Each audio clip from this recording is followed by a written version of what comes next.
Guys ఇంతకుముందు వీడియోస్లో నేను ఒక డేటాబేస్ని ఎలా డిలీట్ చేయాలి, ఒక టేబుల్ని ఎలా డిలీట్ చేయాలి అని చెప్పాను, అవునా?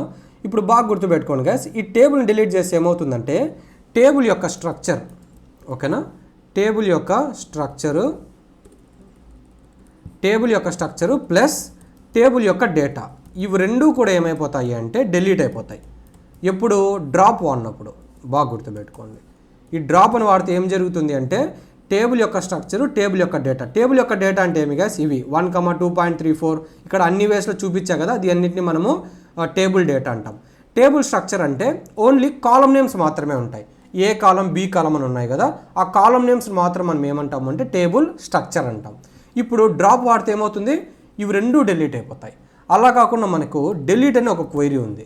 ఈ డిలీట్ అనే క్వైరీ వాడితే ఏం జరుగుతుందంటే ఓన్లీ టేబుల్ డేటా మాత్రమే డిలీట్ అవుతుంది.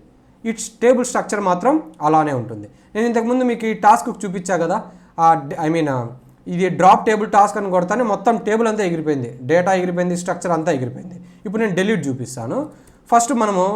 ఫస్ట్ ఏముందో చూద్దాం దీని లోపల. అంటే ఈ లైన్ రన్ చేద్దాము, ఇక్కడ పేస్ట్ చేసుకుంటా, ఈ లైన్ రన్ చేద్దాం SQL కోడ్స్ అని, మనకి ఏమొస్తుందో చూద్దాం ఫస్ట్. సో ఇలా వచ్చిందా అంటే ఏం కనబడుతుంది మనకి, ఇక్కడ ఫస్ట్ 2 కాలం నేమ్స్ కనబడుతున్నాయి, పైన కాలం ఏ కాలం బి అని ఉంది, ఈ కాలంలో డేటా అని ఉంది. సో ఇప్పుడు నేను డిలీట్ చేస్తే ఏమవ్వాలి, ఓన్లీ డేటా మాత్రమే డిలీట్ అవ్వాలి, కానీ కాలం నేమ్స్ అనేవి అలానే ఉండాలి. అదే డ్రాప్ చేస్తే ఏమవుతుంది, రెండు వెళ్ళిపోతాయి, కాలం నేమ్స్ వెళ్ళిపోతాయి, టేబుల్ నేమ్ వెళ్ళిపోతుంది. ఫస్ట్ మనం ఇప్పుడు డిలీట్ రన్ చేద్దాం. చూడండి, డిలీట్ ఫ్రమ్ అని ఇవ్వాలి ఇక్కడ, డిలీట్ ఫ్రమ్ టేబుల్ నేమ్ ఏముంది కదా ఇక్కడ, SQL కోడ్స్ అని ఉంది. సో ఇప్పుడు ఇక్కడ నేను SQL కోడ్స్ అని ఇస్తున్నా, ఓకేనా. సో ఇప్పుడు ఈ లైన్ రన్ చేస్తే ఏమవుతుంది, టేబుల్ డేటా మాత్రమే పోతుంది, స్ట్రక్చర్ అనేది అలానే ఉంటుంది. అబ్జర్వ్ చేయండి, దీన్ని సెలెక్ట్ చేశాను, ఎగ్జిక్యూట్ చేశా, నీకు ఇక్కడ కింద గ్రీన్ కలర్ టిక్ మార్క్ వచ్చింది. ఇప్పుడు నేను ఏం చేస్తున్నానంటే ఈ సెలెక్ట్ లైన్ని రన్ చేస్తున్నా.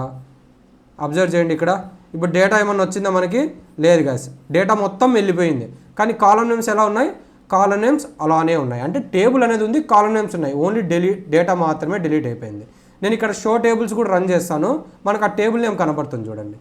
చూడండి ఇక్కడ కనబడింది ఆ టేబుల్ నేమ్ అనేది, అంటే ఈ టేబుల్ అనేది ఉంది మనకి, ఓన్లీ డేటా మాత్రమే డిలీట్ అయ్యింది.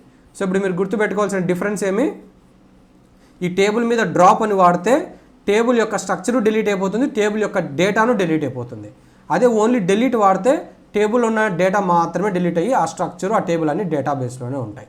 సో ఈ రెండు డిఫరెన్స్లు గుర్తుపెట్టుకోండి, డ్రాప్ విత్ డిలీట్. యా.